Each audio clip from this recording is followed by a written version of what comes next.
गत लोकसभा चुनाव में जिस समय जनता सेना ने निर्णय किया था, रणधीर सिंह जी ने घोषणा की कि हम लोकसभा में कैंडिडेट खड़ा करेंगे और इस नाते सावरा जी के अंदर जनता सेना की एक बहुत बड़ी बैठक बुलाई थी। उससे पहले सीपी जोशी मेरे पास में आए, वो सांसद प्रत्याशी थे उस समय। उन्होंने कहा कि ऐसे तो जनता सेना अगर मान लो कि अपना कैंडिडेट खड़ा करती है तो पार्टी को नुकसान होगा, भारतीय जनता पार्टी को, और आप लोग भारतीय जनता पार्टी के सिद्धांत को मानने की बात करते हैं तो कोई न कोई समाधान निकलिए। मैंने उस समय महाराज साहब से बात की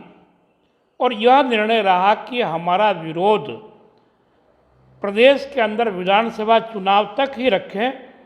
क्योंकि हमारा विरोध उस समय गुलाब जी के कारण से हम लोग असंतुष्ट हुए थे भारतीय जनता पार्टी से। बाकी नरेंद्र मोदी की सरकार केंद्र में बननी चाहिए, इसके हम पक्ष रहे हैं और इसी नाते हमने साम्राज्य में निर्णय किया कि मोदी सरकार रहे, केंद्र में हम सहयोग करेंगे। और इस बार भी हमारा यह था कि केंद्र में हमारा कोई विरोध नहीं है, राज्य सरकार के अंदर, राज्य के संगठन के अंदर कुछ अहंकारी लोगों के कारण जो हमने पार्टी छोड़ी है, उनसे हमारा टकराव है, तो स्वाभिमान की लड़ाई थी ये, और इस कारण से हमने विरोध किया। अभी कार्यकर्ताओं की राय बनी कि वो जनता सेना का विलय होना चाहिए भारतीय जनता पार्टी में, क्योंकि जिस नेता के कारण हम अलग हुए थे वह नेता तो राजनीति से अब दूर चला गया, वो गवर्नर बन गए, आसाम में चले गए। तो अब अपन पार्टी को अपने कारण से नुकसान न हो, तो यह निर्णय किया कि पार्टी से, भारतीय जनता पार्टी से कोई सम्मानजनक प्रस्ताव आएगा तो निश्चित रूप से जनता सेना का विलय कर लेंगे। कार्यकर्ताओं की इच्छा हुई। कुछ दिन पहले मेरी भी चर्चा हुई रणधीर सिंह जी से, ये बात चर्चा चल रही थी वास्तव में, पर अकस्मात रणधीर सिंह जी जयपुर गए, इसकी जानकारी तो मुझे नहीं है, पर आज देखा जैसा मैंने कि जनता सेना का विलय हो गया है, तो अच्छी बात है। जनता सेना का विलय होने से वास्तव में भारतीय जनता पार्टी के हम कार्यकर्ताओं का स्वाभिमान, क्योंकि भारतीय जनता पार्टी के ही कार्यकर्ता है बेसिकली जनता सेना के अंदर, चाहे वल्लभ नगर हो चाहे उदयपुर हो। जैसे मैं पूर्व जिलाध्यक्ष मैं भी रहा वर्षों तक, हरि सिंह जी रहे, दिनेश माली भी ओबीसी मोर्चे के रहे हैं, गजेंद्र सामर भी रहे हैं। तो हमारी शहर की टीम जो भारतीय जनता पार्टी की पूरी टीम है, ऐसे वल्लभ नगर में टीम है, कुछ गोगुंदा में है, कुछ मावली में है, सलूम्बर में है,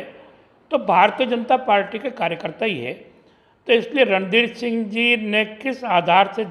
समझौता किया तो मैं कह नहीं सकता हूँ, पर पार्टी का विलय हुआ पार्टी के हित में रहेगा, भारतीय जनता पार्टी के हित में। देखिए, ये बात आपने बहुत ही महत्वपूर्ण कही है, क्योंकि जिन लोगों ने जनता सेना को कांग्रेस छोड़ करके विधानसभा चुनाव में सहयोग किया,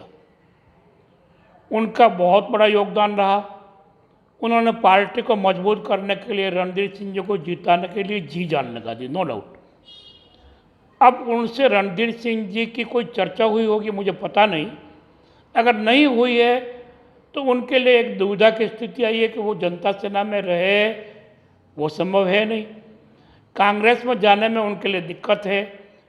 तो भारतीय जनता पार्टी में वो आना चाहेंगे या नहीं आना चाहेंगे, उनके स्वाभिमान के साथ में कहीं उनका मन मानता है नहीं मानता है, यह तो अब रणधीर सिंह जी ही बता सकते हैं कि वास्तव में उन्होंने उनसे चर्चा की नहीं की। यदि नहीं किए तो उनके लिए कष्टकारी स्थिति है। देखिए, मतलब स्पष्ट इस बारे में मैं बिना संकोच कह सकता हूँ कि गुलाब चंद जी जो आज भले गवर्नर है, उदयपुर संभाग की राजनीति में जिस प्रकार से ग्रुपवाद पैदा किया, स्वाभिमानी कार्यकर्ताओं को रौंदने का काम किया, और इसी कारण से भारतीय जनता पार्टी का कार्यकर्ताओं का एक बहुत बड़ा समूह, चाहे रणधीर सिंह जी हो, चाहे मैं हूँ, चाहे हरि सिंह जी हो, दिनेश जी हो, ऐसे अनेकों कार्यकर्ता हैं, उन्होंने पार्टी से दूर रह करके जनता सेना चूँकि पार्टी के सिद्धांतों को मानती है उस पर काम करना पसंद किया, पर गुलाब जी की अधीनता स्वीकार नहीं की। अब वो चले गए हैं, उनका राजनीति में कोई वजूद नहीं है आज की तारीख में, इसलिए जनता सेना का इसमें विलय हो गया तो कोई बुराई वाली बात नहीं है। तो ये तो बहुत बुरा हो रहा है। भारतीय जनता पार्टी जिस प्रकार से आयातित लोगों को टिकट दे रही है, तो मूल भारतीय जनता पार्टी का कार्यकर्ता उसके साथ तो अन्याय है। आज की तारीख में उदयपुर लोकसभा क्षेत्र हो चाहे डूंगरपुर बांसवाड़ा हो, यहाँ पर भारतीय जनता पार्टी के लोग जो कांग्रेस से संघर्ष कर रहे थे और उन पर यदि कैंडिडेट थोपे हैं, तो मैं अभी भी कहूँगा कि भारतीय जनता पार्टी के जिम्मेदार लोगों को कार्यकर्ताओं से बात करनी चाहिए। भारतीय जनता पार्टी कार्यकर्ता स्वाभिमानी कार्यकर्ता है, कोई बंधुआ मजदूर नहीं है। उनके स्वाभिमान पर चोट लगी तो पार्टी आगे पीछे ही कमजोरी होनी है। को मन से नहीं लग सकते वो तो, क्योंकि सब कार्यकर्ताओं को ये है कि केंद्र में मोदी सरकार बननी चाहिए। भगवान राम मंदिर का मामला हो, चाहे 370 का हो या चल, जिस प्रकार से राष्ट्रीयता का भाव मोदी जी ने पैदा किया है, अंतर्राष्ट्रीय स्तर पर मोदी जी ने जो ख्याति इस देश की बढ़ाई है, तो केंद्र में मोदी सरकार बने। कार्यकर्ता चाहता है, मन मार के भी इनको जिताएगा, पर कार्यकर्ताओं का मन जरूर कष्ट पाएगा, इतना मैं कह सकता हूँ। देश में लोकतंत्र की हत्या की बात हो, किसान आंदोलन हो, इतने सारे आंदोलन शिक्षा को लेकर चल